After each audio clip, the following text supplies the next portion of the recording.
ರಾಜ್ಯದಲ್ಲಿ by election ಅಖಾಡ ದಿನದಿಂದ ದಿನಕ್ಕೆ ಕಾವು ಪಡೆದುಕೊಳ್ತಾ ಇದೆ. ಮತ್ತೊಂದ್ ಕಡೆ ಮುನಿಸನ್ನ ಮರೆತು ಒಂದಾಗಿದ್ದಾರೆ ಜಮೀರ್ ಮಲ್ಲಿಕಾರ್ಜುನ್. ದಾವಣಗೆರೆ ದಕ್ಷಿಣ ಅಖಾಡದಲ್ಲಿ ಬೃಹತ್ ಶಕ್ತಿ ಪ್ರದರ್ಶನ.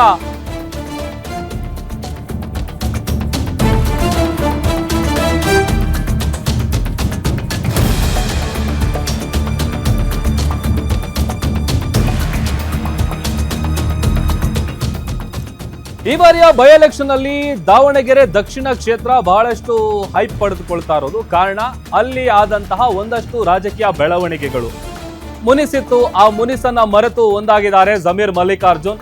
ದಾವಣಗೆರೆ ದಕ್ಷಿಣ ಅಖಾಡದಲ್ಲಿ ಬೃಹತ್ ಶಕ್ತಿ ಪ್ರದರ್ಶನ.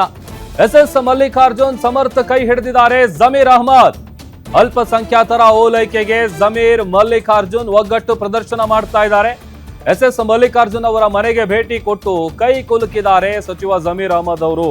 ಕಾಂಗ್ರೆಸ್ನ ಅಭ್ಯರ್ಥಿ ಸಮರ್ಥ ಶಾಮನೂರು ಪರ ಮತ ಬೇಟೆ ನಡೆಸ್ತಾ ಇದ್ದಾರೆ. ನನಗೆ ಯಾವುದೇ ಮುನಿಸು ಇಲ್ಲ, ಜಮೀರ್ ಅವ್ರು ಹೇಳಿರೋದಿದು.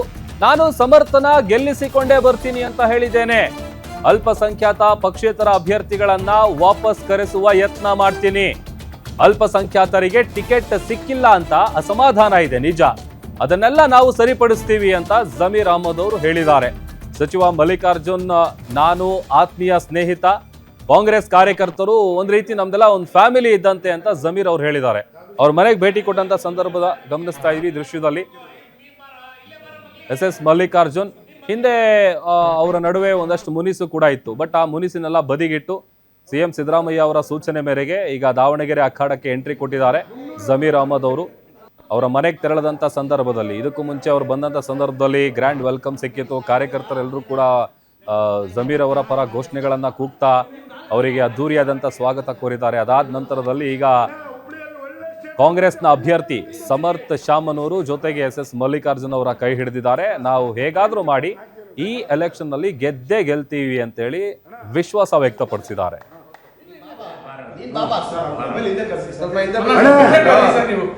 ವಿಶ್ವದಲ್ಲಿ ಅತಿ ಹಿರಿಯ ಶಾಸಕ ಶಾಮನೂರು ಶಿವಶಂಕರಪ್ಪರ ಹೆಸರಲ್ಲಿ ಕಿರಿಯ ಶಾಸಕ ನಿಮ್ಮ ಮೊಮ್ಮಗ ಅವನು.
ಮತ್ತಷ್ಟು ಡೀಟೇಲ್ಸ್ ಕೊಡ್ತಾರೆ ನಮ್ಮ ಪ್ರತಿನಿಧಿ ಮಲ್ಲಿಕಾರ್ಜುನ್ ಕೈದಾಳೆ. ಲೈವ್ ಜಾಯ್ನ್ ಆಗ್ತಾ ಇದ್ದಾರೆ. ಮಲ್ಲಿಕಾರ್ಜುನ್, ಈಗ ದಾವಣಗೆರೆಯಲ್ಲಿ ಅಬ್ಬರದ ಪ್ರಚಾರಗಳು, ಘಟಾನುಘಟಿ ನಾಯಕರು ಕ್ಯಾಂಪೇನ್ಗಳನ್ನ ಮಾಡ್ತಾ ಇದ್ದಾರೆ. ಜಮೀರ್ ಅವರ ಎಂಟ್ರಿಯ ನಂತರದಲ್ಲಿ ದಾವಣಗೆರೆ ಕ್ಷೇತ್ರದ ಬೈ ಎಲೆಕ್ಷನ್ ಅಖಾಡದ ಬಿಸಿ ಎಷ್ಟರ ಮಟ್ಟಿಗಿದೆ, ಏನ್ ಡೀಟೇಲ್ಸ್ ಇದೆ? ಖಂಡಿತ ಪ್ರಭುದೇವ್, ಯಾಕಂತಂದ್ರೆ ಇಲ್ಲಿ ತನಕ ಒಂದು ತರದ ಏನು ಚುನಾವಣೆ ಆಗ್ತಾ ಇದ್ರೆ ಜಮೀರ್ ಎಂಟ್ರಿ ಕೊಟ್ಟಾದ ನಂತರದಲ್ಲಿ ಮತ್ತೊಂದು ತರದ, ಯಾಕಂದ್ರೆ ಜಮೀರ್ ಎಂಟ್ರಿ ಆಗ್ತಿದ್ದಂತೆ ಏನು ಅಲ್ಪಸಂಖ್ಯಾತರಿಂದ ಏನು ಅನ್ಕೊಂಡಿರ್ತಕ್ಕಂಥ 85,000 ಮತಗಳೇನಿದ್ದಾವೆ ಅದನ್ನ ಸಲ್ಲಿಸಲಿಕ್ಕೆ ಅತಿ ದೊಡ್ಡ ಒಂದು ಪ್ರಯತ್ನ ಏನಿತ್ತು. ಸೊ ಜಮೀರ್ ಬಂದ ನಂತರದಲ್ಲಿ ಆ ಪ್ರಯತ್ನ ತುಂಬಾ ಸುಲಲಿತವಾಗಿ ಆಗ್ತಕ್ಕಂಥದ್ದು. ಯಾಕಂತಂದ್ರೆ ಸುಮಾರು ಏನು ಚುನಾವಣೆ ಘೋಷಣೆ ಆದ ನಂತರದಲ್ಲಿ ಕೂಡ ಇಲ್ಲಿವರೆಗೆ ಅವರು ಜಮೀರ್ ಅವರು ಇಲ್ಲಿ ಕಾಣಿಸ್ಕೊಂಡಿರಲಿಲ್ಲ. ಬದಲಾಗಿ ಕೆಲವೊಂದು ಅಸಮಾಧಾನ ಇತ್ತು. ಆ ಒಂದು ಅಸಮಾಧಾನವನ್ನ ಏನು ಹೊರ ಹಾಕಿದ್ರು ಕೂಡ ಈ ಸಂದರ್ಭದಲ್ಲಿ ಕೂಡ ಎಸ್ ಮಲ್ಲಿಕಾರ್ಜುನ್ ಕೂಡ ಕೆಲವೊಂದು ಹೇಳಿಕೆಗಳು ಕೂಡ ಸ್ವಲ್ಪ ನೋವು ತರಿಸಿತ್ತು ಅನ್ನುವಂತ ಒಂದು ವಿಚಾರವನ್ನು ಪ್ರಸ್ತಾಪ ಮಾಡಿದ್ರು. ಬಿಟ್ರೆ ಅದಾದ ನಂತರದಲ್ಲಿ ನಾವಿಬ್ರು ಕೂಡ ಒಂದು ಚಡ್ಡಿ ದೋಸ್ತು, ಮತ್ತೆ ನಮ್ಮಲ್ಲಿ ಈ ತರದ್ದು ಏನು ಹೋಗಬಾರೋ ಅನ್ನೋ ಲೆವೆಲ್ಗೆ ನಾವು ಕೂಡ ಮಾತಾಡ್ತೀವಿ. ಬಟ್ ಅವು ಯಾವುದು ಕೂಡ ನಮ್ಮಲ್ಲಿ ಮುನಿಸಿಲ್ಲ. ಬದಲಾಗಿ ಈ ಎಲ್ಲರೂ ಸೇರಿ ಒಟ್ಟಾಗಿ ಒಂದು ಚುನಾವಣೆ ಎದುರಿಸ್ತಾ ಇದೀವಿ. ಮತ್ತೆ ಬಂದಾದ ನಂತರದಲ್ಲಿ ಏನು ಮುಸ್ಲಿಂ ಓಟ್ಗಳು ಅಂತ ಏನಿದ್ದಾವೆ, ಮುಸ್ಲಿಂ ಓಟ್ಗಳನ್ನು ಸಂಪೂರ್ಣವಾಗಿ ತಮ್ಮ ಕಡೆ ಎಳ್ಕೊಂಡ್ಬಿಟ್ಟು ಏನು ಕಳೆದ ಬಾರಿ ಶಾಮನೂರು ಶಿವಶಂಕರಪ್ಪ ಅವರು ಏನು ಚುನಾವಣೆಯಲ್ಲಿ ಮತವನ್ನು ಗಳಿಸಿದ್ರು, ಅದಕ್ಕಿಂತ ಹೆಚ್ಚಿನ ಮಟ್ಟದಲ್ಲಿ ಕೂಡ ಈ ಬಾರಿ ಒಂದು ಮತವನ್ನ ಸಮರ್ಥವರಿಗೆ ತಂದ್ಕೊಡುವಂತ ಒಂದು ಕೆಲಸವನ್ನ ಮಾಡ್ತೀವಿ.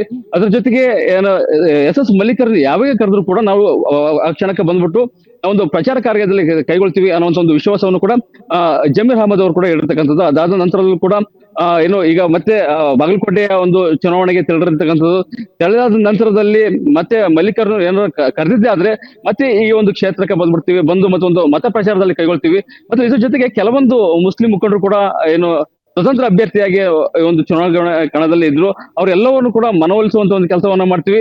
ಒಂದ್ ವೇಳೆ ಅವರಿಗೆ ಮುಂದುವರೆದು ಏನಾದ್ರೂ ಕೂಡ ಒಂದು ಚುನಾವಣೆಯಲ್ಲಿ ಭಾಗವಹಿಸಿದೆ ಆದ್ರೆ ಅವರು ಹೆಚ್ಚಿನ ಮತಗಳನ್ನ ತೆಗೆದುಕೊಳ್ಳಿಕ್ಕೆ ಸಾಧ್ಯ ಆಗಲ್ಲ. ಯಾಕಂತಂದ್ರೆ ಇಡೀ ಮುಸ್ಲಿಂ ಸಮಾಜ ಕಾಂಗ್ರೆಸ್ ಪರವಾಗಿರ್ತಕ್ಕಂಥದ್ದು, ಸಮರ್ಥ ಪರವಾಗಿರ್ತಕ್ಕಂಥದ್ದು, ಮತ್ತೆ ಈ ಶಾಮನೂರು ಒಂದು ಕುಟುಂಬ ಏನಿದೆ ಅದ್ರ ಪರವಾಗಿ ನಿಂತು ಒಂದು ಮತದಾನ ಮಾಡುವಂತ ಒಂದು ಕೆಲಸವನ್ನು ಮಾಡ್ತೀವಿ. ಈ ಬಾರಿ ಚುನಾವಣೆಯಲ್ಲಿ ಕಾಂಗ್ರೆಸ್ ದಾವಣಗೆರೆ ದಕ್ಷಿಣ ಭಾಗದಿಂದ ಗೆದ್ದು ಬಂದೇ ಬರುತ್ತೆ ಅನ್ನುವಂತ ಒಂದು ಆತ್ಮವಿಶ್ವಾಸವನ್ನು ಕೂಡ ಜಮೀರ್ ಅಹಮದ್ ಅವರು ವ್ಯಕ್ತಪಡಿಸಿರ್ತಕ್ಕಂಥದ್ದು. Prabhudev, okay, thank you Mallikarjun ಇವೆಲ್ಲ ಡೀಟೇಲ್ಸ್ಗಾಗಿ.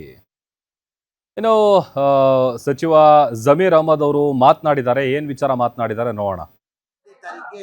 ದಾವಣಗೆರೆಗೆ ಪ್ರಚಾರಕ್ಕೆ ಬರ್ತಾರಂತ 2-3 ಕಡೆ ಮಾನ್ಯ ಮುಖ್ಯಮಂತ್ರಿಗಳು ಹೇಳಿದ್ರು.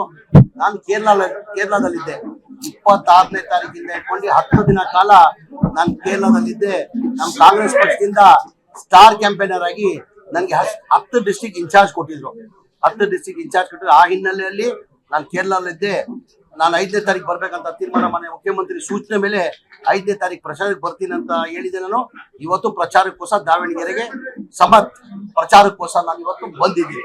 ನಾಮಿನೇಷನ್ ಹಾಕಿದ್ದೀನ. ನಾನು ಮಾನ್ಯ ಮುಖ್ಯಮಂತ್ರಿಗಳ ಜೊತೆಲಿ ಬರ್ಬೇಕಾಗಿತ್ತು. ನನ್ನ ಕ್ವಶನ್ ಇತ್ತು, 3 ಕ್ವಶನ್ಸ್ ಇತ್ತು. ಅಲ್ಲೇ ಮಾಧ್ಯಮದಲ್ಲಿ ವಿಧಾನಸೌಧದಲ್ಲಿ ಹೇಳಿದೆ ಮಾಧ್ಯಮದವ್ರಿಗೆ. ನಾನು ಆಕ್ಚುಲ್ ಕ್ವಶನ್ ಇದ್ದಿದ್ದ ಕಾರಣಕ್ಕೆ ನಾನು ಹೋಗಕ್ ಸಾಧ್ಯ ಆಗಿಲ್ಲ.